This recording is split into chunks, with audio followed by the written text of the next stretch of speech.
கர்த்தருக்கு மகிமை உண்டாவதாக. இந்த நாள் சிந்தனைக்கு ஆதாரமாக சாபமான கிறிஸ்து என்று சிந்திக்க வாஞ்சிக்கிறேன்.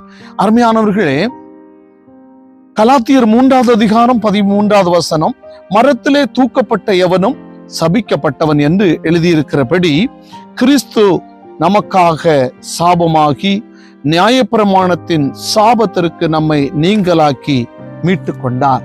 நம்மை மீட்டு கொண்டார். என்னையும் உங்களையும் மீட்டு கொள்ளுவதற்காக இயேசு கிறிஸ்து, அதாவது சிலுவையில ஒருவனை அறைகிறாங்க, தூக்குறாங்கன்னு சொன்னா அது சாபத்திற்கு அடையாளம். அது ஒரு பெரிய தண்டனைக்கு ஏதுவாக இருக்கிறது. அன்பு தேவனுடைய பிள்ளைகளே, அந்த தண்டனையை அவர் என்னையும் உங்களையும் மீட்டு ரட்சிக்கும் வண்ணமாக அவர் ஏற்றுக்கொண்டார்.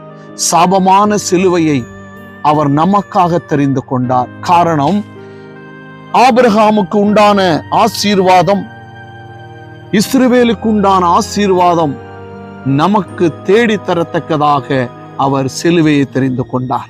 நாம் நன்றியுடையவர்களாக வாழ்வோம். அவர் பெற்று தந்த ரட்சிப்பை காப்பாற்ற நாம் மறந்து போகக்கூடாது. என்னோடு கூட சேர்ந்து பரலோக பிதாவை நோக்கி பார்ப்போமா? அப்பா பிதாவே, எனக்காக நீர் சிலுவையை தெரிந்து கொண்டீர். ஆண்டவரே, சாபத்தின் மகனாக நான் வாழ்வதை விரும்பாமல் அந்த சாபத்தை நீர் ஏற்று வாங்கினீர். உமக்கு நன்றி சொல்லுகிறோம் ராஜா. நீர் எனக்கு தந்த ரட்சிப்புக்காக, இந்த உலகத்திற்கு தந்த ரட்சிப்புக்காக உமக்கு நன்றி.